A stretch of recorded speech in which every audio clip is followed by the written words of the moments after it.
Un millionnaire noir se déguise en mendiant dans son restaurant et est humilié. Ce qui s'est passé ensuite. Avant de commencer cette histoire émouvante, abonnez-vous à la chaîne, laissez un like et commentez votre avis. Maintenant, allons au début de l'histoire. Avez-vous déjà imaginé être jugé par votre apparence, avant même de prononcer un mot? Et si la personne qui vous ignorait, vous méprisait, ou vous rejetait était en réalité la clé de votre destin? Aujourd'hui, je vais vous raconter l'histoire incroyable de Gabriel Moreau, un homme dont la vie a basculé en raison d'un simple déguisement. Un déguisement qui allait lui offrir une leçon de vie qu'aucun argent ni pouvoir ne peuvent acheter. Gabriel Moreau, un nom qui résonne dans le monde de la gastronomie en France. Propriétaire de restaurants 5 étoiles, avec une fortune qui lui permet d'acquérir tout ce qu'il désire. Mais une expérience banale, comme tester le service d'un de ses établissements, va bouleverser tout ce qu'il a construit. Pourquoi? Parce que parfois, un homme doit se déguiser en invisible pour voir la vérité. Et la vérité ici, c'est que l'humanité peut parfois être bien plus cruelle qu'il n'y paraît. Aujourd'hui, vous allez découvrir comment un homme, traité comme un moins que rien, va tout remettre en question. La leçon qu'il va offrir à ceux qui l'ont rejeté changera leur vie à jamais. Gabriel Moreau avait réussi à bâtir un empire gastronomique. Son réseau de restaurants de luxe, d'abord un petit rêve dans un quartier modeste de Paris, était aujourd'hui l'un des plus prestigieux de la capitale. Il avait traversé de nombreux défis, surmonté des obstacles, et prouvé à la société qu'un homme de couleur pouvait atteindre des sommets dans un domaine où les inégalités sociales étaient évidentes. Mais malgré sa réussite éclatante, une question le hantait depuis quelque temps. Les gens qui travaillaient pour lui le respectaient-ils vraiment, ou était-ce simplement l'apparence de son statut qui imposait ce respect? C'était une question qui l'intriguait, mais aussi l'irritait. Comment savoir si ses employés, ses serveurs, ses chefs, ses managers, le respectaient pour ce qu'il était réellement, ou simplement pour son argent et son pouvoir? L'idée d'être vu à travers le prisme de sa richesse et de son statut social le dégoûtait. Mais il avait une idée qui allait lui permettre de tester leur authenticité. Un matin, Gabriel prit une décision audacieuse. Il se rendit dans un de ses restaurants les plus fréquentés, un établissement à Paris qui attirait l'élite gastronomique, mais aussi ceux qui voulaient simplement se donner une image de réussite. Il choisit de se déguiser en un sans-abri, un homme négligé, sale, portant des vêtements usés, et une barbe longue et hirsute. Il n'était plus Gabriel Moreau, l'homme d'affaires respecté. Il devenait un homme invisible, un homme que personne ne reconnaîtrait ni ne respecterait. Dès qu'il franchit les portes du restaurant, il sentit une tension immédiate. La salle était animée, remplie de clients élégants qui parlaient fort, riaient et savouraient leur repas. Mais dès que Gabriel s'installa à une table, l'atmosphère changea. Les serveurs jetèrent des regards furtifs dans sa direction, chuchotant entre eux. Le manager, un homme élancé avec une coiffure impeccable, s'approcha de lui. Gabriel n'était qu'un inconnu dans ce monde, un visage que personne ne voulait voir. « Vous ne pouvez pas rester ici », dit le manager d'un ton froid. « Ce n'est pas un endroit pour des gens comme vous. » Gabriel, toujours sous son déguisement, le regarda calmement. Il n'avait pas besoin de parler, car les paroles du manager résonnèrent comme un coup de marteau. « Des gens comme vous. » Ces mots, lourds de mépris, brûlèrent en lui. Il s'était attendu à de l'indifférence, mais pas à cela. Pas à cette hostilité palpable. Le manager se redressa, visiblement gêné, mais ne s'arrêta pas. Il fit un geste vers la sortie, et d'un ton autoritaire, il répéta « Je vais devoir vous demander de partir ». Le cœur de Gabriel se serra, mais il resta calme. Il savait qu'il n'était plus qu'une ombre dans ce restaurant, une ombre que l'on balait d'un revers de main. Il se leva, fit quelques pas, et se dirigea vers la porte.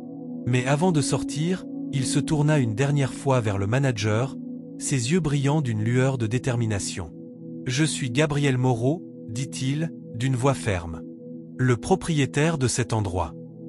Le silence s'abattit sur la pièce. Les clients cessèrent de parler, et le manager sembla perdre ses mots. Il n'arrivait pas à croire ce qu'il venait d'entendre. Comment ce mendiant pouvait-il être celui qu'il avait méprisé si ouvertement? Gabriel sourit intérieurement. Il savait qu'il allait leur apprendre une leçon.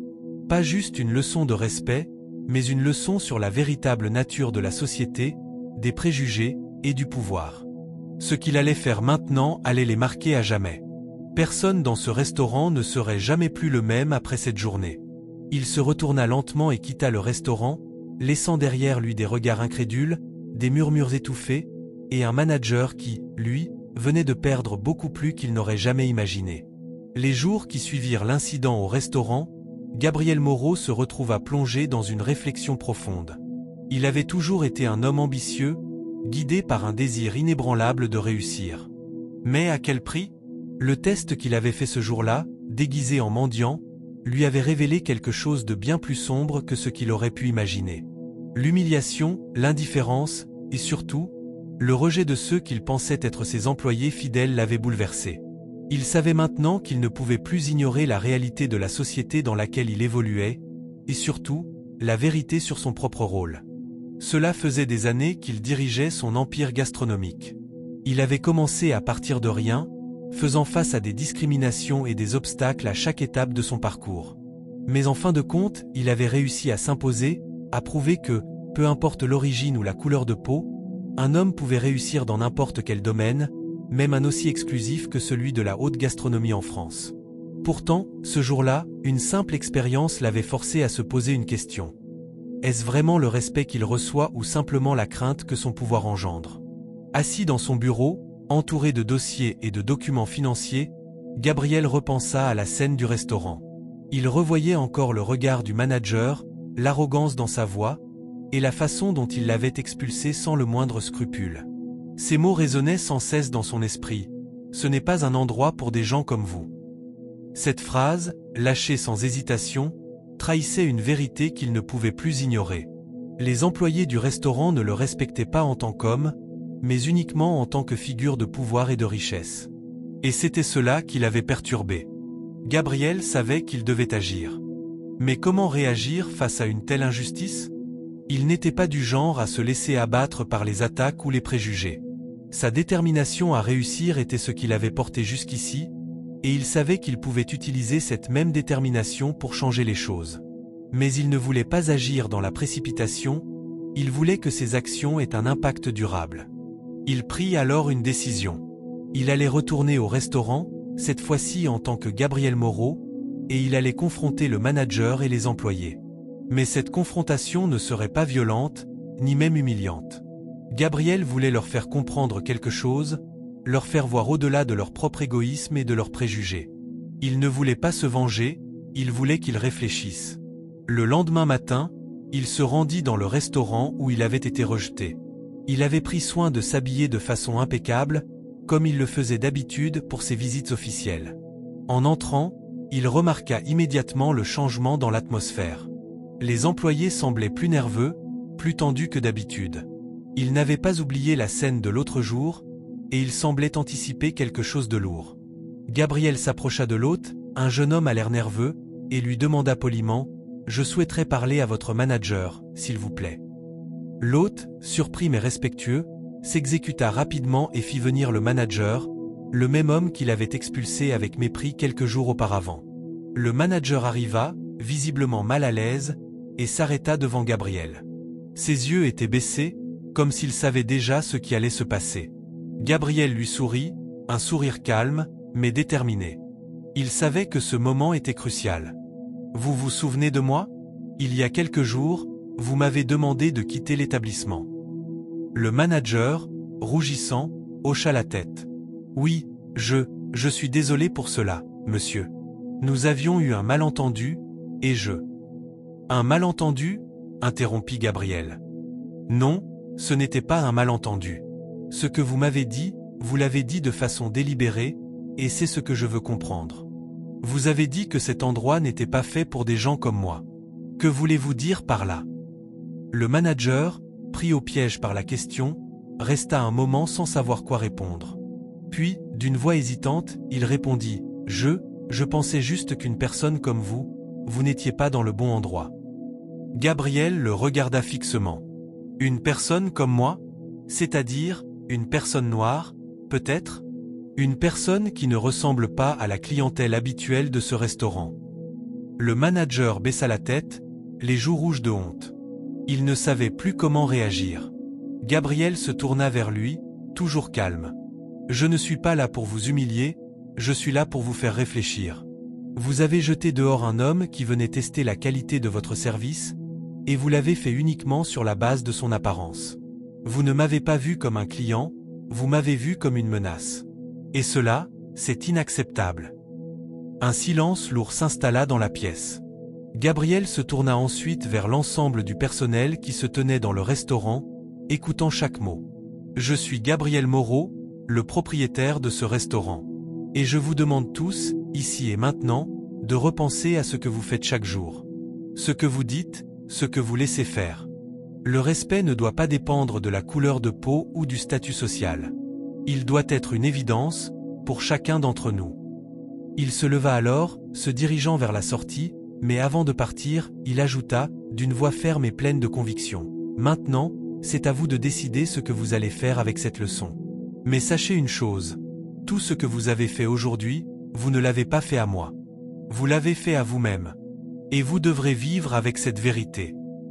Gabriel sortit du restaurant, son esprit apaisé mais déterminé. Ce n'était pas juste une confrontation, c'était un appel à changer. Il savait que tout ce qui se passait dans ce restaurant allait être bouleversé. Mais ce qu'il ignorait, c'était que cette leçon allait toucher bien plus de gens qu'il ne l'imaginait. Les jours suivant la confrontation au restaurant, Gabriel Moreau se retrouva à une croisée des chemins. Il avait bien réfléchi à ce qu'il voulait accomplir, mais à mesure que les heures passaient, l'idée d'un changement plus radical germait dans son esprit. La confrontation avec le personnel n'était que le début d'un plan plus vaste. Si l'humiliation publique qu'il avait subie ne suffisait pas à ouvrir les yeux des employés, il savait que d'autres moyens plus puissants devraient être employés pour remettre les choses en place, et surtout, faire comprendre à tous ceux qu'il avait jugés de travers que l'apparence ne définissait jamais une personne. Gabriel se rendit à son bureau, où il commença à élaborer sa stratégie. Il avait fait une erreur, il le savait bien. Un test aussi brusque et aussi rapide ne suffisait pas à changer des mentalités profondément ancrées. C'était un monde de jugements hâtifs et de préjugés qui dominait dans son établissement. Il fallait aller plus loin que l'humiliation. Il fallait toucher au cœur même de ce qui les motivait. L'argent, le pouvoir, le statut social. Et il savait que, pour que cela ait un véritable impact, il devait frapper là où cela ferait le plus mal. Le lendemain matin, Gabriel se rendit à son restaurant, mais cette fois-ci, il était accompagné de son avocat. Ils avaient préparé une action en justice pour contester le comportement du personnel et des responsables de l'établissement. Mais Gabriel n'était pas seulement là pour faire justice. Il était là pour frapper fort et envoyer un message qui résonnerait dans tout le secteur de la gastronomie. Il n'était plus question de rester dans l'ombre, ni de se contenter d'un geste symbolique. Gabriel voulait une révolution. Pas seulement dans son restaurant, mais dans l'ensemble du milieu. Ce restaurant, il l'avait fondé pour représenter l'inclusion, l'accueil et le respect de tous. Ce qu'il avait vu ce jour-là était l'antithèse de ses valeurs. En entrant dans le restaurant, Gabriel se rendit directement au bureau du directeur. Ce dernier, qui avait l'air nerveux, ne s'attendait certainement pas à voir Gabriel si tôt. Dès qu'il le vit, son visage pâlit. Gabriel n'avait pas besoin de dire un mot pour que le directeur comprenne la gravité de la situation. « Vous savez pourquoi je suis ici ?» dit Gabriel d'une voix calme mais ferme. Le directeur, qui semblait pris au piège, baissa la tête. « Je m'excuse profondément pour ce qui s'est passé, Monsieur Moreau. C'était inacceptable, je sais. Je ne pensais pas que vous... » « Ne me présentez pas vos excuses, » interrompit Gabriel. « Elles ne valent rien. Vous m'avez jugé sur ma couleur de peau, sur mon apparence, et vous m'avez traité comme un sous-homme. Ce n'est pas seulement inacceptable, c'est impardonnable. » Le directeur tenta de répondre, mais Gabriel ne lui laissa aucune chance. Il se tourna vers l'avocat qui l'accompagnait. « Présentez-lui l'action que nous avons préparée. » L'avocat, un homme impassible et professionnel, déroula un document en plusieurs pages et le tendit au directeur, qui le prit en tremblant. L'avocat expliqua en termes juridiques que Gabriel n'avait pas l'intention de se contenter de simples excuses. L'humiliation subie par le propriétaire de l'établissement allait être traduite en justice. Les conditions de travail des employés seraient également remises en cause. Gabriel n'allait pas simplement demander des réparations financières. Il voulait changer le système de management, l'esprit du restaurant, et faire en sorte qu'une telle discrimination ne se répète plus jamais. Le directeur, réalisant la gravité de la situation, tenta une dernière défense. Mais ce n'était qu'un malentendu, monsieur Moreau. Nous avons tous eu une journée difficile. Un malentendu ? Répéta Gabriel avec un sourire amer. Vous me parlez de malentendu après m'avoir fait expulser comme un chien ? Non, monsieur. Ce n'était pas un malentendu. Vous avez agi délibérément, en fonction de vos préjugés. Un silence lourd s'installa alors que Gabriel observait les réactions du directeur. Gabriel savait qu'il ne fallait pas céder à la tentation de la vengeance gratuite. Il ne voulait pas simplement détruire cet homme. Mais il voulait lui faire comprendre que la réalité n'était plus ce qu'il croyait. « Je vais vous dire une chose, » poursuivit Gabriel en s'approchant du directeur. « Je n'ai pas besoin de votre restaurant. Ce que je veux, c'est que ce que vous avez fait aujourd'hui serve de leçon à tout le secteur. Si je perds, je vous entraîne avec moi dans la chute. Et je vous garantis que le monde de la haute gastronomie ne sera plus jamais le même après cela. » L'avocat posa une main rassurante sur l'épaule du directeur, signifiant qu'il n'avait pas d'échappatoire. Puis Gabriel se tourna et sortit du bureau, ne laissant derrière lui que des employés inquiets et un directeur battu. Le lendemain, les nouvelles de l'incident commencèrent à circuler dans les journaux locaux. Le nom de Gabriel Moreau était désormais associé à la justice sociale et à l'égalité des chances dans le milieu de la gastronomie. Il ne s'agissait pas seulement d'une vengeance personnelle, mais d'un combat pour un monde plus équitable, un monde où chaque individu serait respecté, peu importe son origine ou sa classe sociale. Mais ce que personne ne savait, c'est que Gabriel n'avait pas encore terminé. Ce qu'il avait entrepris n'était que le début. Il était déterminé à reformer non seulement son propre établissement, mais à transformer l'ensemble de l'industrie. Il allait créer une nouvelle norme, un modèle de respect et d'inclusion. Le processus serait long, difficile, mais il savait que c'était nécessaire. Dans les semaines qui suivirent, Gabriel lança une série d'initiatives pour améliorer les conditions de travail dans ses restaurants, organiser des formations sur la diversité et mettre en place un code de conduite strict pour tous ses employés. Mais il n'oublierait jamais ce que ce jour-là lui avait appris. Le changement ne viendrait pas d'une simple décision, mais d'un engagement à long terme envers la justice, l'humanité et l'inclusion. Le combat de Gabriel Moreau venait de commencer, mais ce qu'il ignorait à ce moment-là, c'était l'impact profond qu'il allait avoir non seulement sur son entreprise, mais sur le secteur entier de la restauration en France. Après l'incident au restaurant et les actions en justice qu'il avait lancées, les yeux du monde étaient désormais tournés vers lui. Les médias suivaient de près chaque développement, et Gabriel se retrouvait au cœur d'une tempête médiatique.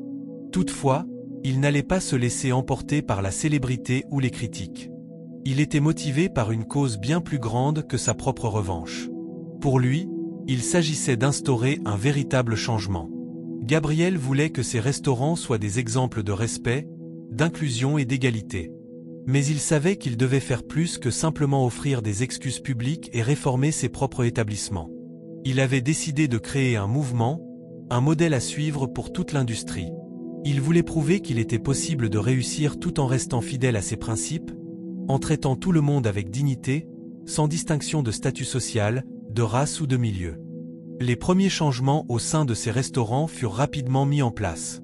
Gabriel commença par organiser des séminaires de sensibilisation à la diversité et à l'inclusion pour tous ses employés. Il insista pour que chaque membre de son personnel, du plus bas niveau au plus haut, comprenne l'importance de traiter chaque client avec respect, indépendamment de leur apparence, de leur statut ou de leur origine. Il faisait même passer des entretiens avec de nouveaux employés sur leur compréhension des valeurs de l'entreprise, et non seulement sur leurs compétences techniques. Mais ce n'était pas tout. Gabriel savait que pour provoquer un changement véritable, il devait aller au-delà de son propre cercle d'influence. Il décida alors de créer une fondation pour la promotion de l'égalité des chances dans le secteur de la restauration. Son objectif était de financer des programmes de formation pour les jeunes issus de milieux défavorisés qui aspiraient à travailler dans l'industrie gastronomique. Il voulait leur offrir une chance de réussir là où il avait échoué, à cause de ses propres difficultés, lorsqu'il avait commencé sa carrière. Tout cela n'était pas facile. Gabriel faisait face à des résistances, non seulement au sein de l'industrie, mais également parmi certains de ses proches.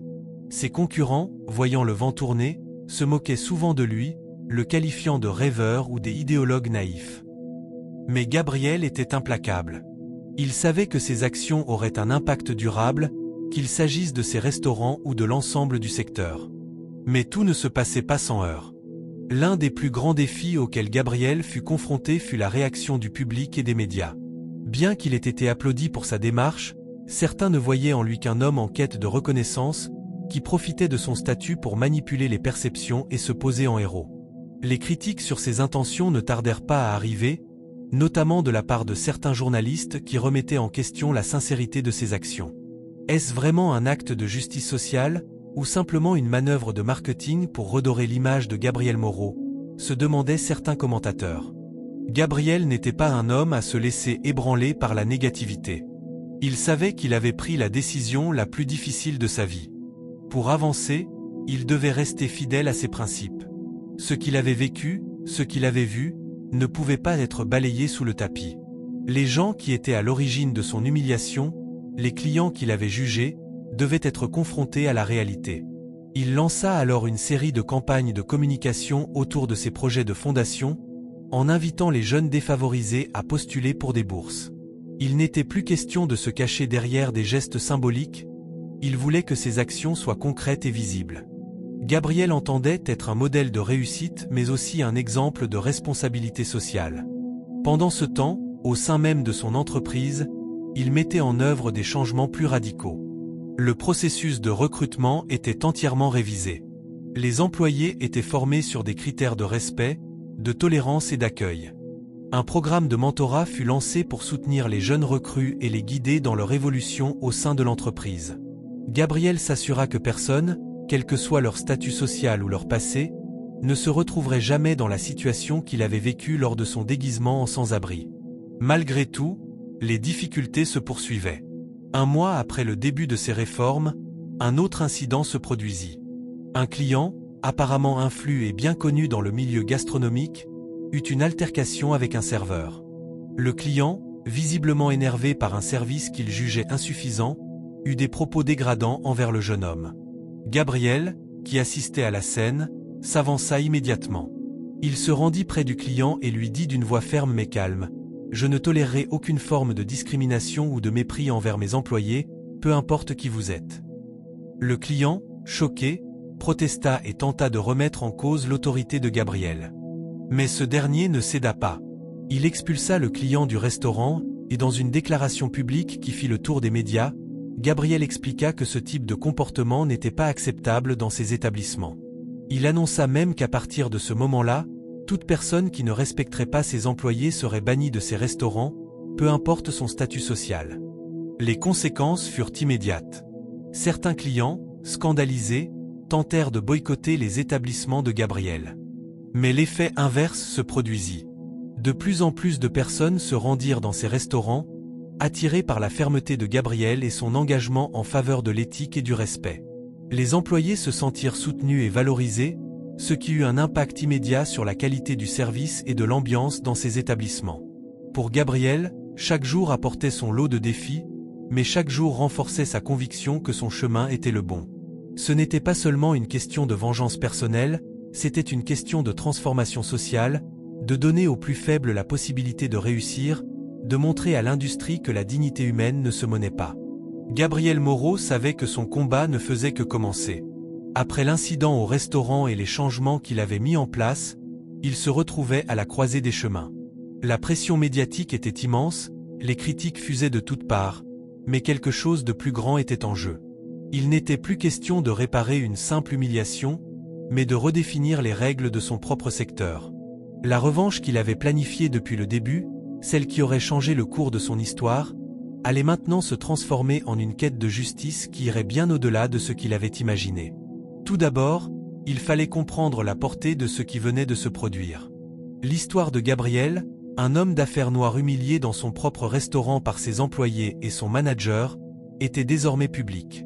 Les médias en parlaient chaque jour, les blogs, les réseaux sociaux, tous étaient saturés de commentaires et d'articles qui allaient du soutien total à la critique acerbe. Mais Gabriel n'était pas du genre à se laisser submerger par l'opinion publique. Il avait un objectif clair, créer un changement profond et durable dans l'industrie, et il savait qu'il devrait commencer par affronter l'un de ses plus grands ennemis. l'ignorance systématique des injustices quotidiennes dans le secteur de la restauration. Le lendemain de son intervention à la télévision, Gabriel se rendit au siège de sa société, un endroit qui, jusque-là, lui apportait une grande fierté. Mais aujourd'hui, il était différent. Chaque brique de ce bâtiment, chaque restaurant sous sa direction, tout lui paraissait désormais chargé de symbolisme et d'implication sociale. Le reflet de ses ambitions passées ne le satisfaisait plus. Ce qui était autrefois un rêve de succès personnel était désormais perçu à travers un prisme de responsabilité sociale. Il n'était plus simplement le propriétaire d'une chaîne de restaurants, il était un catalyseur du changement dans un système où la discrimination, la hiérarchie et le mépris étaient omniprésents. Sa première décision fut radicale. Gabriel convoqua une réunion d'urgence avec son équipe dirigeante. Il se tenait là, à la tête de sa société, plus déterminé que jamais. À sa grande surprise, le silence qui régnait dans la salle n'était pas celui de la soumission, mais de l'inquiétude. Ses employés supérieurs, y compris le directeur général et plusieurs autres cadres, étaient nerveux. Ils savaient ce que ce changement significatif signifierait pour leur manière de gérer les restaurants, et beaucoup n'étaient pas prêts à cette transformation radicale. Gabriel brisa le silence, le regard dur et sérieux. Nous avons une opportunité unique de changer les règles du jeu. Et ce changement doit commencer par nous-mêmes. Ce n'est pas seulement une question d'améliorer le service ou d'augmenter le chiffre d'affaires. Il s'agit de repenser tout ce que nous avons fait jusqu'à maintenant. Je veux que chaque personne ici comprenne que si nous ne vivons pas nos valeurs d'inclusivité, de respect et d'humanité, alors tout ce que nous avons construit n'aura plus de sens. Il regarda chaque membre de son équipe dans les yeux avant de continuer. Je vous préviens, nous allons appliquer ces changements à tous les niveaux. Le changement ne viendra pas simplement de la formation de nos employés, mais aussi de la manière dont nous traitons nos clients. Nous serons fermes, mais nous serons justes. Et ceux qui ne sont pas prêts à adopter cette vision, eh bien, il faudra qu'ils prennent du recul. Les regards se croisèrent, des sourires nerveux se dessinèrent sur les visages. Personne n'osait vraiment contester Gabriel, mais tous savaient que cette décision allait bouleverser leurs habitudes.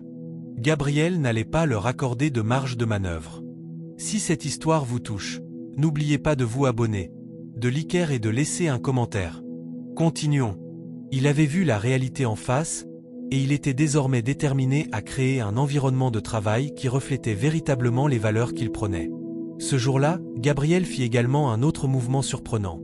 Il annonça que l'ensemble de ses restaurants seraient désormais dirigés par des managers issus de communautés sous-représentées dans l'industrie de la gastronomie, en particulier des personnes d'origine afrodescendante et des minorités visibles.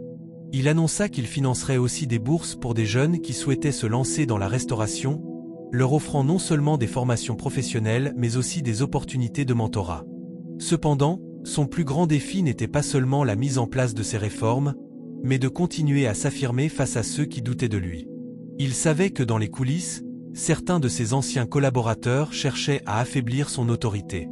Des murmures circulaient selon lesquels Gabriel agissait par vengeance, qu'il était devenu trop radical, voire irréaliste. Mais il s'en moquait. La haine et les doutes étaient des armes qui ne pouvaient pas l'atteindre. Il savait que la route serait longue et difficile, mais il était prêt. Les semaines suivantes furent marquées par une intensification des actions de Gabriel pour imposer ces nouvelles règles.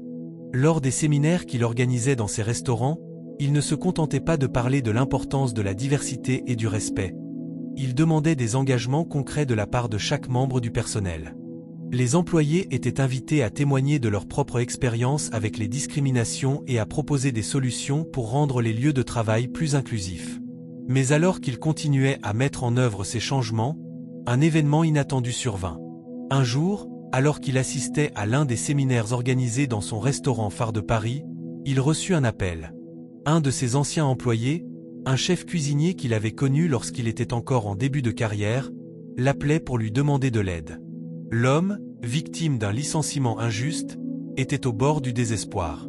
Cet appel rappela à Gabriel pourquoi il luttait. Pour ces vies que l'industrie de la restauration ignorait, ses talents sacrifiés par un système plus intéressé par le profit que par l'humain. Ce fut un tournant pour lui. Gabriel comprit que chaque pas vers la justice, chaque transformation dans ses restaurants, ne ferait que commencer à briser les murs de discrimination dans une société qui ne voulait pas voir la vérité. La lutte pour l'inclusion était bien plus vaste que ce qu'il avait imaginé. Mais il était désormais plus fort que jamais, prêt à aller jusqu'au bout de sa mission. Son entreprise allait changer, et avec elle, il allait changer la France. La nouvelle politique de Gabriel Moreau se propageait comme une traînée de poudre à travers l'ensemble de l'industrie de la restauration. Ses actions avaient secoué les fondements même de l'établissement social et professionnel, et à chaque pas qu'il faisait, il semblait déclencher des vagues de résistance, mais aussi de soutien. Il avait libéré une énergie qui ne pouvait plus être contenue, mais la route vers le changement était semée d'embûches. Chaque décision qu'il prenait, chaque changement qu'il mettait en œuvre, allait avoir des répercussions profondes et imprévisibles. Dans ces restaurants, le personnel commençait à se sentir à la fois plus valorisé et plus impliqué dans les enjeux sociaux que Gabriel mettait en avant. L'impact direct de ces mesures, qui visaient à intégrer les minorités visibles dans les postes de direction, s'est fait rapidement sentir. Mais Gabriel savait que la véritable bataille ne faisait que commencer. Il ne suffisait pas d'embaucher plus de personnes issues de minorités pour que les mentalités changent. Il fallait changer les structures et les systèmes de pouvoir, déconstruire des siècles de hiérarchie injuste et établir un nouvel ordre où le respect et l'inclusivité deviendraient les piliers fondamentaux. Mais ces changements n'étaient pas sans conséquences. La direction de l'entreprise, à la fois en interne et parmi les investisseurs, commençait à montrer des signes d'inquiétude. Les résultats financiers, bien que toujours solides, commençaient à stagner. Certains actionnaires se demandaient si cette révolution sociale dans l'entreprise n'était pas une distraction coûteuse, une tentative trop audacieuse de Gabriel de rendre son entreprise plus politique que rentable. Un matin, alors qu'il se préparait pour une réunion cruciale avec ses investisseurs, Gabriel ressentait une pression accrue. Il était conscient que le succès à court terme de ses restaurants pourrait bien être mis en péril si ses actions ne portaient pas leurs fruits rapidement. Mais il n'était pas prêt à reculer. Pas maintenant. Pas après tout ce qu'il avait traversé. Lors de la réunion, les investisseurs furent ouverts mais inquiets. L'un d'eux, un homme d'affaires influent du nom de Bernard Dupont, posa la question qui tourmentait tout le monde. « Gabriel, où voulez-vous nous emmener avec tout cela ?» Sa voix était calme, mais il y avait une certaine dureté dans ses mots. Il n'était pas un homme que l'on pouvait convaincre facilement. « Vous avez modifié l'essence même de notre entreprise. Vous avez mis l'accent sur la diversité, l'inclusivité, mais vous avez aussi bouleversé nos valeurs fondamentales, la rentabilité. » Gabriel ne se laissa pas démonter. Il avait anticipé cette question. « Bernard, je sais que cela vous inquiète. Mais je vous demande de prendre un moment pour réfléchir à ce que nous sommes vraiment. Nous avons créé une entreprise qui n'est pas seulement basée sur des recettes et des marges bénéficiaires. Nous avons construit un empire avec une vision. Une vision où les gens, quelle que soit leur origine, peuvent s'épanouir. Vous et moi savons que le monde change. Et si nous n'évoluons pas avec lui, nous serons laissés pour compte. » Les regards étaient partagés autour de la table. Mais Gabriel avait gagné quelque chose de plus important, il avait semé le doute.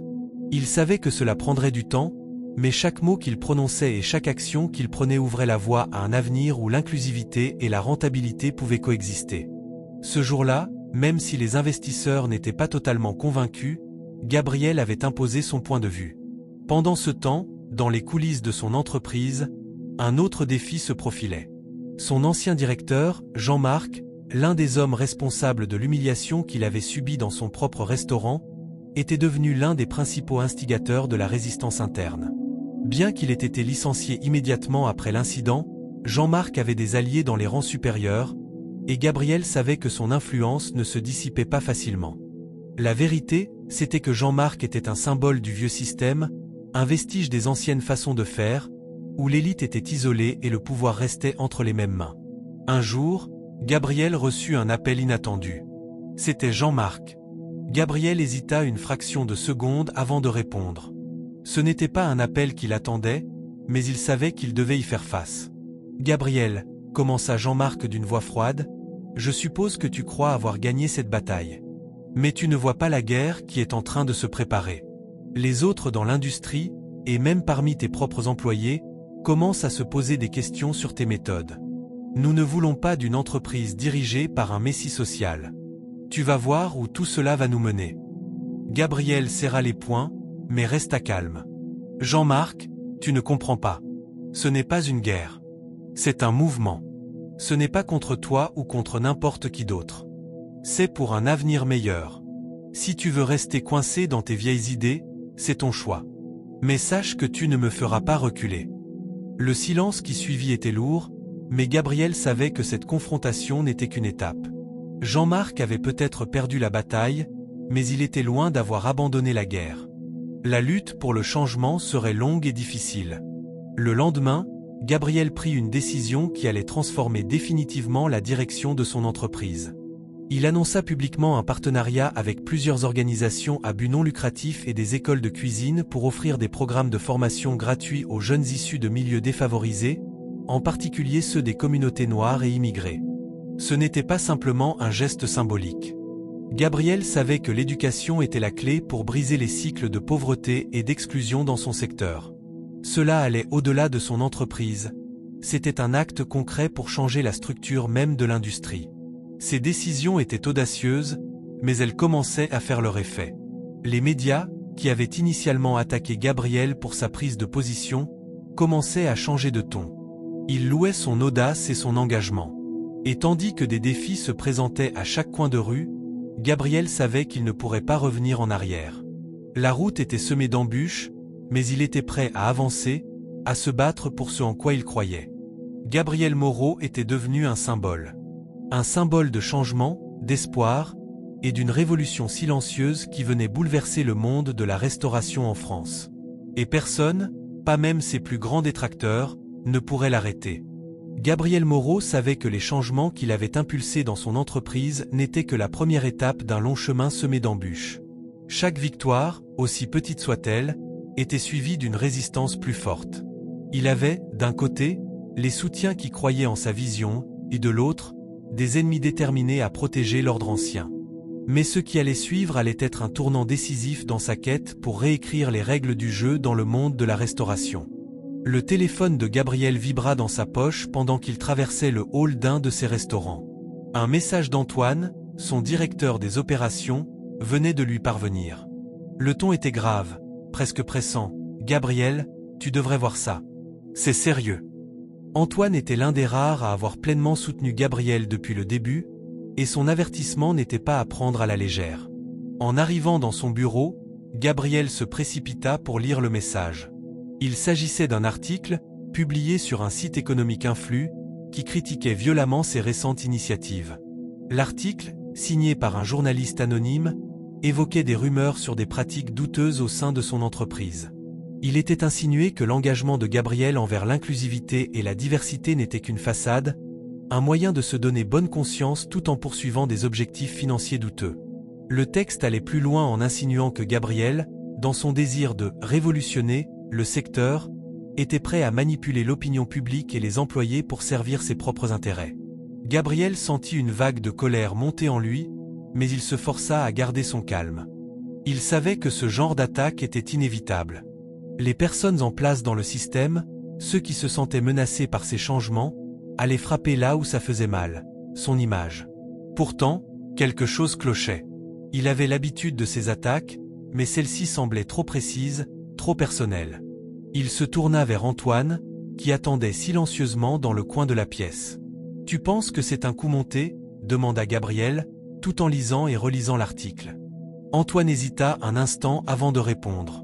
« Je crois que ce n'est pas un hasard. Le timing est trop parfait. Peut-être qu'il y a quelqu'un à l'intérieur qui veut te nuire. » Une réflexion menaçante traversa l'esprit de Gabriel. « Jean-Marc, murmura-t-il. Jean-Marc, son ancien directeur, n'avait jamais accepté son départ et la restructuration qu'il avait menée. Il avait des alliés puissants, et Gabriel commençait à comprendre qu'il n'allait pas le laisser tranquille. La soirée arriva rapidement, et Gabriel savait qu'il devait réagir. Il avait déjà pris des mesures pour redresser l'entreprise, mais il était maintenant confronté à un ennemi plus insidieux. La désinformation et les attaques sournoises qui visaient à ternir son image et à semer le doute parmi ses employés et partenaires. Le lendemain, il convoqua une réunion avec son équipe de direction pour discuter de la situation. Tous étaient présents, et une atmosphère de tension régnait dans la pièce. Gabriel prit la parole. « Nous avons toujours su que les obstacles seraient nombreux, mais aujourd'hui, nous devons nous battre sur un nouveau front. Nos valeurs sont attaquées. On nous accuse de ne pas être honnêtes, de manipuler les gens. Et je vous le dis, Cette attaque ne vient pas de l'extérieur, elle vient de l'intérieur. Tous les regards se tournèrent vers Antoine, qui avait été l'un des premiers à soutenir Gabriel. Nous devons nous assurer que ces attaques cessent, mais aussi qu'elles ne trouvent pas d'écho parmi nos collaborateurs, continua Gabriel. Nous devons garder le cap et réagir avec force. Nous devons être plus transparents que jamais. Ce qui suivit fut une série de démarches pour protéger l'intégrité de l'entreprise et contrer les attaques. Gabriel décida de prendre la parole en public, de dévoiler la vérité et d'éclaircir ses intentions. Il organisa une conférence de presse dans laquelle il s'adressa directement aux journalistes, aux investisseurs et au public. Devant les caméras, il expliqua clairement sa vision, son engagement envers la diversité et l'inclusivité, et comment ces principes étaient essentiels à la pérennité de son entreprise. Il parla également des fausses accusations qui circulaient à son sujet, insistant sur le fait que ses actions étaient motivées par un désir sincère de changement, et non par des intérêts personnels. Mais au-delà de la conférence, Gabriel savait que l'une des choses les plus importantes était de se défendre sur le terrain. Il engagea des avocats pour enquêter sur l'origine de l'article, et plus encore, il fit appel à une agence de relations publiques pour préparer une contre-offensive médiatique.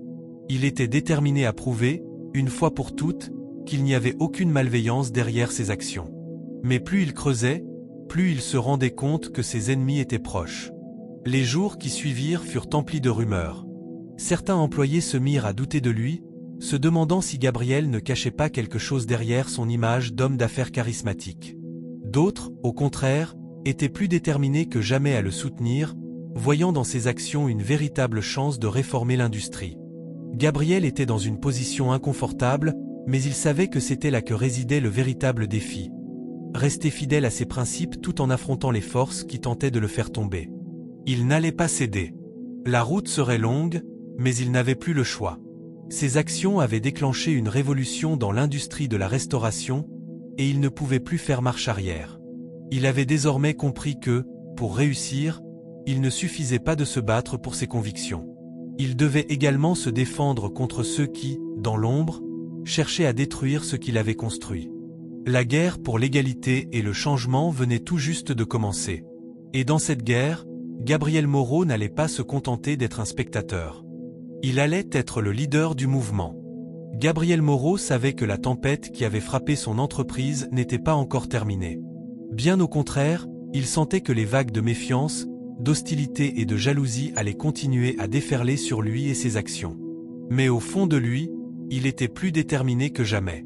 Il n'allait pas laisser des rumeurs infondées et des complots internes détruire ce qu'il avait mis des années à construire. Sa vision était plus forte que les attaques qui se multipliaient autour de lui. Les jours suivant la conférence de presse avaient été une montagne russe d'émotions et de découvertes. Gabriel avait fait face à des regards sceptiques, à des paroles empoisonnées et à des alliances qui se dissolvaient. Mais il y avait aussi des soutiens, des personnes qui croyaient en lui et en sa mission. Dans un monde où les apparences comptaient souvent plus que la vérité, il savait que sa seule chance était de rester fidèle à lui-même et à ses valeurs. Il ne pouvait pas ignorer les attaques qui se profilaient, mais il comprenait désormais que ce qui le frappait ne venait pas seulement de l'extérieur. Les plus grandes trahisons étaient celles qui se produisaient au sein même de son entreprise. Jean-Marc, son ancien directeur, n'avait pas lâché l'affaire. De l'intérieur, il avait continué à saper ses fondations, à cultiver la suspicion et à manipuler les informations pour semer la discorde. Jean-Marc savait que Gabriel n'était pas un simple homme d'affaires. Il était un symbole de ce que la réussite pouvait signifier pour une personne issue d'une communauté souvent marginalisée. Mais c'était précisément ce que Jean-Marc et ses alliés ne pouvaient pas accepter, la menace d'un changement trop radical. Ce matin-là, Gabriel se rendait à l'une de ses nouvelles ouvertures dans le quartier de Montmartre. L'endroit était magnifique, un restaurant dont la conception moderne et chic contrastait avec l'ambiance familiale et chaleureuse qu'il avait voulu instaurer.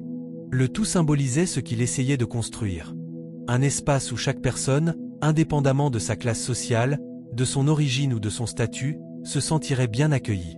Le concept de son entreprise était bien plus qu'une simple restauration haut de gamme. C'était un engagement envers l'inclusivité, la diversité et la promotion de la culture gastronomique africaine, un monde encore largement ignoré dans la haute cuisine française. Mais ce projet, comme tous ces autres, était mis à l'épreuve par ceux qui se sentaient menacés.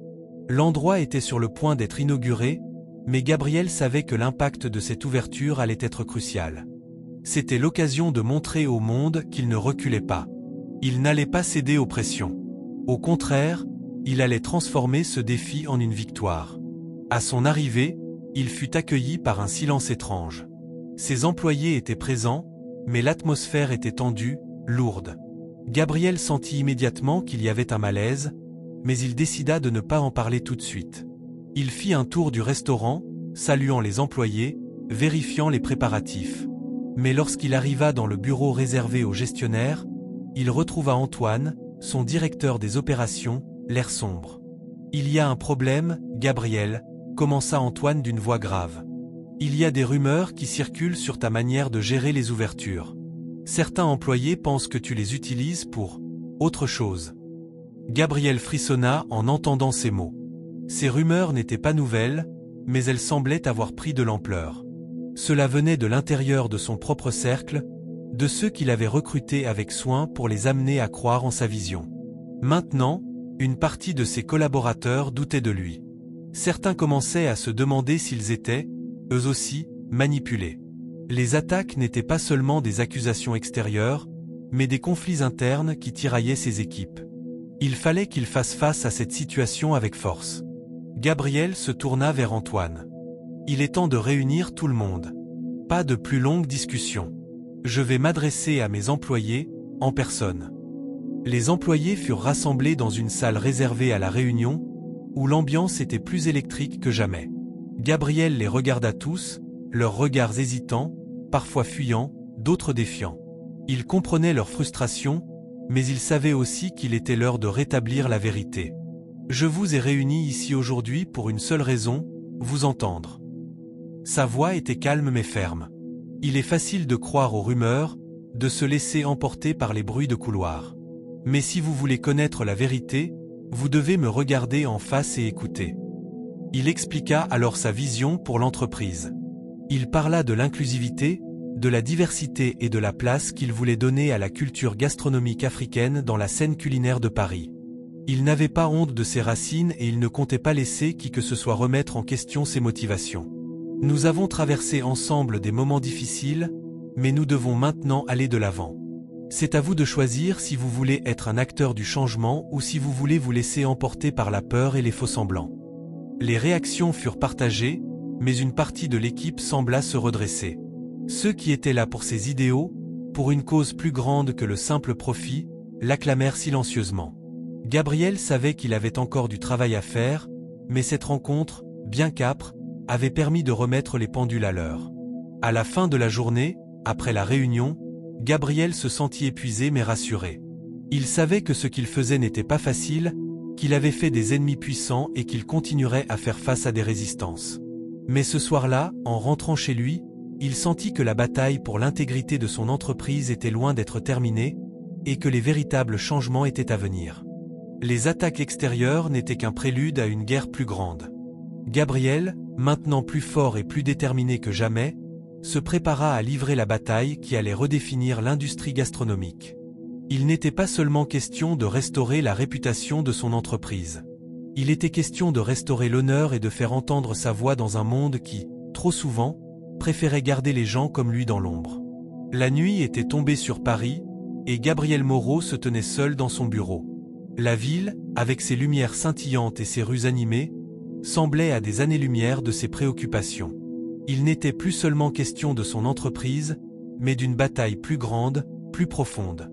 Cette nuit-là, un vent de révolte soufflait dans son cœur, car il savait que l'heure de vérité était arrivée. Les événements des dernières semaines avaient exacerbé les tensions dans son entreprise. Les trahisons, les mensonges, les rancœurs, tout semblait se liguer contre lui. Et pourtant, il avait tenu bon. Il avait affronté la rumeur qui voulait qu'il soit un simple homme d'affaires intéressé uniquement par l'apparence et le profit. Il avait déjoué les complots internes, mais tout cela ne suffisait pas. Ce n'était qu'une première étape. La clé de son combat, il le savait, résidait dans un acte encore plus grand. C'était désormais une question de justice. Gabriel n'était plus seulement un chef d'entreprise, il devenait un symbole de la lutte pour la dignité et le respect. Il savait que pour avancer, il devait briser les chaînes invisibles qui maintenaient tant de gens dans la soumission. Mais il n'avait pas encore trouvé le moment parfait pour sa revanche.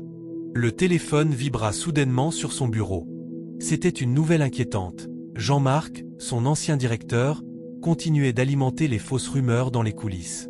Mais ce qui frappait le plus Gabriel, ce n'était pas simplement la malhonnêteté de Jean-Marc. Ce qui le dérangeait le plus, c'était la façon dont les employés de son propre réseau avaient commencé à se retourner contre lui. Ils avaient été séduits par l'idée d'une entreprise florissante, mais maintenant qu'ils se retrouvaient pris dans des dilemmes internes, certains cherchaient un coupable. Gabriel n'était pas naïf. Il savait que la vérité était une arme à double tranchant. En l'occurrence, il avait pris une décision radicale, tout changer. Il ne pouvait pas continuer à travailler avec des gens qui n'étaient pas prêts à accepter sa vision. Mais il avait aussi un autre défi. Comment montrer à son équipe qu'il était prêt à prendre des mesures qui allaient bouleverser les fondations même de son empire. Ce soir-là, Gabriel décida de donner un coup de semonce, un signal fort. Il appela une réunion d'urgence avec tous les membres de son équipe de direction. L'heure n'était plus aux discussions diplomatiques. Il était temps de trancher. Le lendemain, tous étaient présents, assis autour de la grande table en bois massif, dans une salle de réunion moderne au centre de son restaurant phare à Paris. Gabriel entra, son regard perçant balayant la pièce, comme un lion observant ses proies. Il savait qu'il devait imposer son autorité, mais d'une manière qui les forcerait à réfléchir à leurs actes et à leurs valeurs. Vous vous êtes tous battus pour être ici, mais avez-vous réellement compris ce que signifie travailler dans cette entreprise? Gabriel commença calmement, mais chaque mot résonnait comme une cloche de révolte. Ce n'est pas juste une question de cuisine ou de profit. C'est une question de respect. Et ce respect commence par l'intégrité et la vérité. Il marqua une pause, scrutant chacun des visages autour de la table. Il pouvait voir les signes de culpabilité chez certains, les regards fuyant chez d'autres. Mais il n'allait pas s'arrêter. Je sais qu'il y a eu des fuites. Je sais que certains d'entre vous ont écouté Jean-Marc et ont pris part à des rumeurs. Mais sachez une chose, je ne vais pas permettre que des individus malhonnêtes détruisent ce que nous avons bâti. Si vous voulez rester dans cette équipe, vous devez choisir un camp. Celui de l'intégrité ou celui du mensonge. Ces mots étaient durs, mais pleins de conviction. Gabriel n'était pas simplement un chef d'entreprise, il était un homme de principe. Et dans ce moment précis, il sentait que tout ce qu'il avait fait jusqu'ici n'était qu'un prélude à ce qui allait suivre. Jean-Marc, qui était resté silencieux pendant toute la réunion, brisa enfin le silence, un sourire cynique sur les lèvres. « Et qu'est-ce que tu vas faire, Gabriel? Fermer tous les restaurants ?» lança-t-il avec mépris. « Tu sais aussi bien que moi que tu es à la tête d'une entreprise qui n'a pas d'avenir sans les bonnes personnes pour la faire tourner. » Mais Gabriel n'eut pas peur. Il répondit sans la moindre hésitation, « Non, Jean-Marc. Ce n'est pas moi qui vais fermer des restaurants. C'est toi qui vas fermer ta bouche. Parce que demain, tu ne travailleras plus ici. » La pièce se figea. Le regard de Jean-Marc se durcit. Il n'avait pas vu cela venir. Gabriel avait pris une décision. Une décision qu'il savait douloureuse, mais nécessaire. Jean-Marc, qui avait semé tant de chaos dans son entreprise, allait devoir payer le prix de ses actions. Une fois la réunion terminée, Gabriel se rendit dans la salle de contrôle de son restaurant phare. Il savait que la bataille ne faisait que commencer, mais il se sentait prêt à faire face à tout ce qui allait arriver. Il allait non seulement défendre son entreprise, mais il allait montrer au monde que l'intégrité et le respect n'étaient pas négociables. Les heures passèrent, et Gabriel continua de travailler sur ses plans. Il savait que la route serait semée d'embûches, mais il avait une certitude. Il allait regagner la confiance de ceux qui croyaient en lui, et il allait détruire ceux qui cherchaient à détruire son rêve. Au fur et à mesure que la nuit avançait, une nouvelle détermination grandissait en lui. Il n'était plus le simple restaurateur noir d'origine modeste qu'on avait voulu faire taire. Il était devenu un symbole. Et ce symbole, il n'allait pas laisser quiconque l'écraser. Le soleil se levait doucement sur Paris, et avec lui, un nouveau jour pour Gabriel Moreau. Les événements des derniers mois avaient été marqués par une série de confrontations, de décisions difficiles et de sacrifices. Mais aujourd'hui, tout allait culminer. Gabriel savait que la bataille qu'il avait menée ne se limitait pas à sa propre entreprise ou à ses intérêts personnels. Il s'agissait d'une quête bien plus grande, la quête de l'humanité, de la dignité et du respect dans un monde où tout semblait se vendre au plus offrant. Cela faisait des semaines que Gabriel avait réorganisé son entreprise.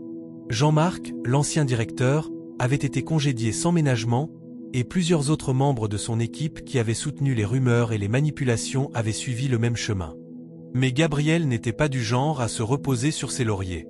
Il savait que pour redresser la situation, il devait regagner la confiance des employés, des partenaires, et surtout, des clients. Ce matin-là, dans la salle de réunion de son restaurant phare à Paris, Gabriel attendait son équipe, les bras croisés, le regard fixé sur la porte. C'était la dernière étape de son plan, une étape décisive pour sa rédemption et pour l'avenir de l'entreprise. L'équipe entra peu à peu, un silence lourd s'installant dans la pièce. Certains employés avaient encore des doutes, d'autres se sentaient gênés d'avoir suivi les mauvaises directions, mais tous savaient que Gabriel avait changé les règles du jeu. Il n'était plus seulement le chef d'une entreprise de restauration. Il était devenu un leader, une figure qui incarne l'intégrité et le respect. Les failles étaient réparées, mais la confiance était encore à reconstruire. Aujourd'hui, nous allons parler de l'avenir de notre entreprise. Nous avons traversé des moments difficiles, mais nous avons aussi appris des leçons importantes. Gabriel prit une profonde inspiration, avant de continuer. Nous ne sommes pas ici pour être une simple chaîne de restaurants. Nous sommes ici pour créer quelque chose de plus grand. Un lieu où chaque personne, peu importe son origine, son statut ou sa couleur de peau, peut se sentir respectée. Il marqua une pause, regardant chaque membre de son équipe. Certains semblaient réfléchir profondément, d'autres se sentaient peut-être encore un peu coupables, mais tous étaient là, prêts à écouter. Je sais qu'il y a eu des erreurs, et que certaines personnes ici ont trahi cette entreprise, mais je crois aussi que tout le monde mérite une seconde chance. C'est pourquoi je vous demande aujourd'hui de vous joindre à moi dans cette révolution du respect. Si vous n'êtes pas prêt à changer, si vous n'êtes pas prêt à faire ce travail difficile mais nécessaire, il est temps de partir. L'impact de ces mots était immédiat. Le silence était lourd. Mais Gabriel savait qu'il avait frappé juste. Il n'était pas question de forcer quiconque à rester, mais plutôt de les inviter à faire partie de cette vision nouvelle. Ceux qui étaient prêts à s'engager pour la vérité et la dignité restaient. Les autres, ils disparaîtraient. Peu à peu, un changement commença à s'opérer dans l'équipe. Ceux qui étaient présents étaient sincères, et leur volonté de faire avancer l'entreprise était palpable. Gabriel se leva alors, un sourire en coin. Nous avons des défis à relever. Nous allons aller au-delà de la simple cuisine, au-delà de la simple nourriture. Nous allons créer une expérience. Une expérience qui respecte chacun de nos clients et chacun de nos employés. Nous allons prouver que l'intégrité, le respect et la qualité peuvent coexister dans un monde où la compétitivité est souvent perçue comme la seule valeur. Avec une détermination nouvelle, Gabriel s'approcha de la table de réunion, où des dossiers et des rapports étaient posés. Il les regarda un instant, puis tourna son regard vers les membres de son équipe. Mais avant tout, nous devons prouver au monde que nous sommes capables de redresser la barre. Cela commence par une décision importante que je vais prendre aujourd'hui. Il posa un document devant lui et le signa d'un coup sec. À partir de maintenant, notre entreprise ne sera plus seulement un lieu de travail. Elle deviendra une école de respect, un lieu où les préjugés n'ont aucune place. Nous allons revoir nos pratiques, nos recrutements et nos collaborations avec les fournisseurs. Et pour cela, je vais commencer par un geste fort. Nous allons offrir un emploi à chaque personne qui, par ses actions, a été mise à l'écart à cause de son statut social. Oui, je parle de ceux qui, comme moi, ont été traités comme des moins que rien simplement à cause de l'apparence.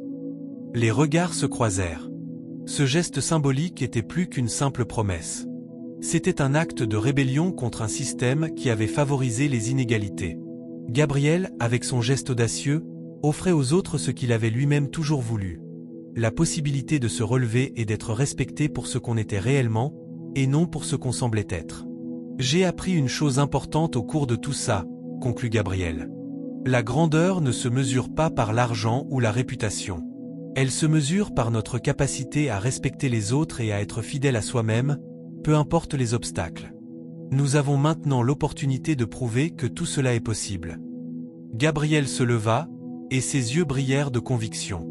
Bienvenue dans la nouvelle ère de notre entreprise. Et rappelez-vous, l'avenir commence aujourd'hui. Dans les semaines qui suivirent, Gabriel et son équipe mirent en place des programmes de réinsertion, d'égalité des chances, et de mentorat pour ceux qui, comme lui, avaient été rejetés par la société.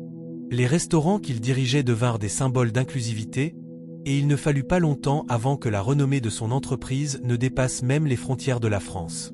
Mais plus que tout, Gabriel avait trouvé la paix intérieure qu'il cherchait depuis si longtemps. Il n'était pas seulement un homme d'affaires prospère, mais un homme respecté, aimé, et surtout, fidèle à ses principes. Et ainsi, Gabriel Moreau ne resta pas seulement dans l'histoire des grandes entreprises gastronomiques, mais aussi dans celle des hommes et des femmes qui, par un simple geste de dignité, ont redéfini ce que signifie réellement réussir. Fin. Si vous êtes arrivé jusqu'ici, commandez restaurant dans les commentaires. N'oubliez pas de vous abonner, de liker et de partager cette histoire. À bientôt.